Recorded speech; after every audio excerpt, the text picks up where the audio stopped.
दे दोस्तों। मित्रों, जैसा कि हम सभी जानते हैं कि इस मृत्युलोक अर्थात पृथ्वी लोक पर सभी जीव जंतुओं के 84 लाख योनियां निवास करती हैं और उसी में से है एक मनुष्य योनि जिसमें हमारा और आपका जन्म हुआ है। दोस्तों, हमने आपको कई वीडियो में बताया है कि मृत्यु के बाद प्राणी और उसके कर्मों का हिसाब अगला जन्म ही मिलता है। जब कोई प्राणी अपने पिछले जन्म में अधिक से अधिक सत्कर्म करता है तो उसका जन्म मनुष्य योनि में होता है। परंतु मित्रों, धर्मशास्त्र के अनुसार माने तो सभी योनियों के अपेक्षा जीव को मनुष्य योनि में ही सबसे ज़्यादा कष्ट जीवन में भोगना पड़ता है। हम आपको बता दें कि मनुष्य को माता के गर्भ से मृत्यु तक किस तरह के कष्ट भोगने पड़ते हैं, जिसका वर्णन भागवत पुराण में भी किया गया है। तो दोस्तों, जब भी कोई प्राणी मृत्यु के बाद मनुष्य योनि में जन्म लेता है तो वह सबसे पहले ईश्वर द्वारा निश्चित पुरुष के वीर कर्ण के रूप में इस तरीके से उदर में प्रवेश करता है, वही एक रात्रि में स्त्री के रज में मिलकर एक बन जाता है। फिर 5 राशि में छोटे कण का रूप हो जाता है। उसके बाद अंडे के जैसे रूप में परिणित हो जाता है। इसी तरह 1 महीने में उसके सर निकल आते हैं, 2 मास में हाथ और पैर आदि का निर्माण होता है और 3 मास में नाक अर्थात नाखून, अस्थि, चर्म, त्वचा, स्त्री पुरुष के चिन्ह, अन्य चिन्ह उत्पन्न हो जाते हैं। 4 मास में उसमें 5 मास उत्पन्न हो जाते हैं। फिर 5वें महीने में गर्भ में पल रहे शिशु को भूख प्यास लगने लगती है और 6ठे मास में झिल्ली से लिपटकर कोख में घूमने लगता है। उस समय माता के द्वारा ग्रहण किए हुए अन्न जल आदि की उसकी भूख मिटने लगती है। वही कमी है कि आदि जंतुओं में उपस्थित स्थान में पड़ा रहता है। वह सुकुमार सा हो जाता है, जहाँ वह भूखे कीड़े अंग उसे नोचते हैं। अत्यंत कलेश के कारण वह क्षण क्षण में अचेत हो जाता है।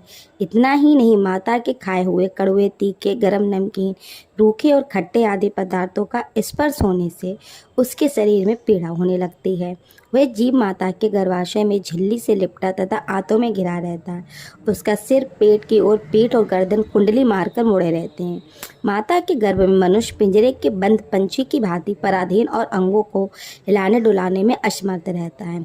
इस अवस्था में उसे दिव्य शक्ति के द्वारा स्मरण शक्ति प्राप्त होती है, जिसके बाद उसे पिछले जन्मों का कर्म याद आता है। फिर वह बेचैन हो जाता है, उसका दम घुटने लगता है। फिर 7वां महीना आरंभ होने पर उसे ज्ञान की शक्ति भी पनपने लगती है, जिसकी वजह से वह एक स्थान पर नहीं रहना चाहता है।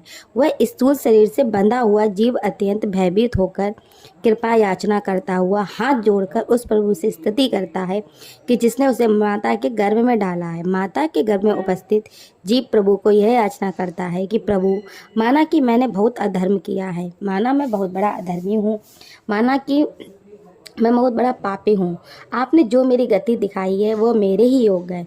मन शरीर से रहित होने पर भी देखने में पंच भौतिक शरीर से संबंध हो, इसीलिए इंद्रिय, गुण, शब्द आदि विषय उद्भिद आभास अर्थात अहंकार रूप ज्ञान के भगवत पुराण में बताया गया है कि देहधारी जीव दूसरी देह अर्थात माँ के गर्भ में भीतर मल मूत्र और रुधिर के कुएं में गिरा हुआ सा रहता है।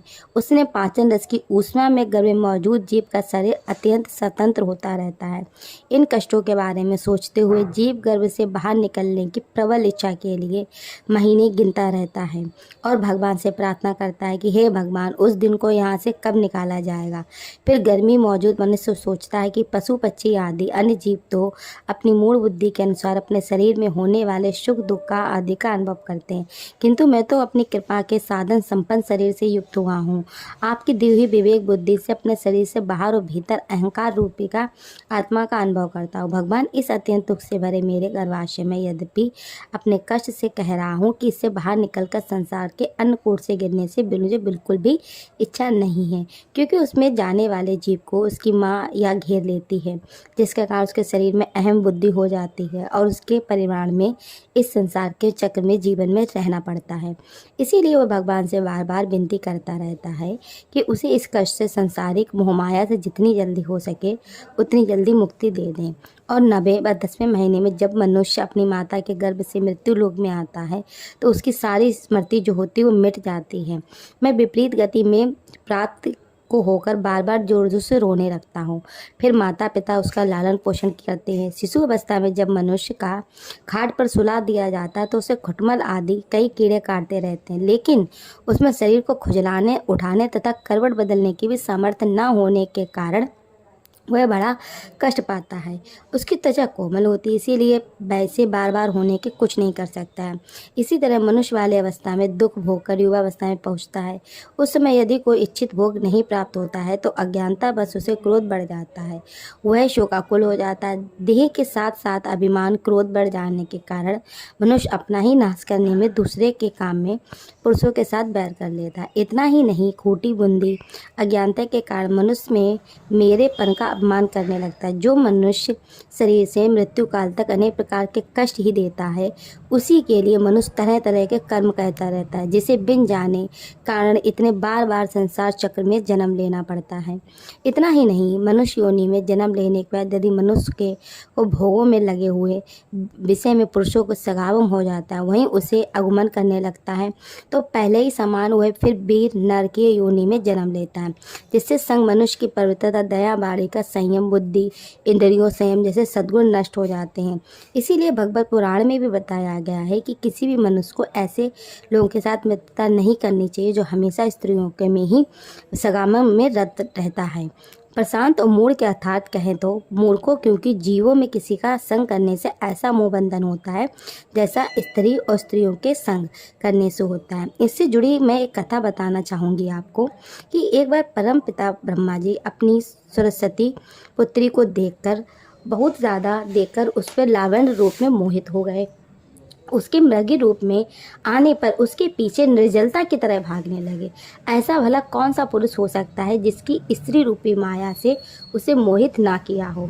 स्त्री रूपी माया में इतना बल है कि वह अपने नैन नक्श से दिग्गजों को भी पैरों तले कुचल देती है। जो योग के परम पूज्य आरोग्य होना चाहता है वह स्त्रियों के भोग ना करे। ऐसे पुरुषों के लिए नरक का द्वार हमेशा ही खुला रहता है। जो पुरुष स्त्री के आसक्त रहता है और मरते समय अगर स्त्री का ही ध्यान करता है तो उसे अगले जन्म में स्त्री का ही योनि प्राप्त होती है।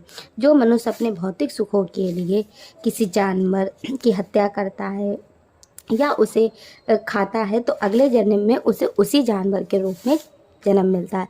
जब मनुष्य की उम्र ढलने लगती है तो उसके कर्मों का हिसाब भी शारीरिक रूप से होने लगता है और उसे वो भोगना ही पड़ता है। जब मनुष्य की उम्र होने लगती है, जो इंसान अपने कर्म गलत करता है उसको इसी जन्म में भोगना पड़ता है।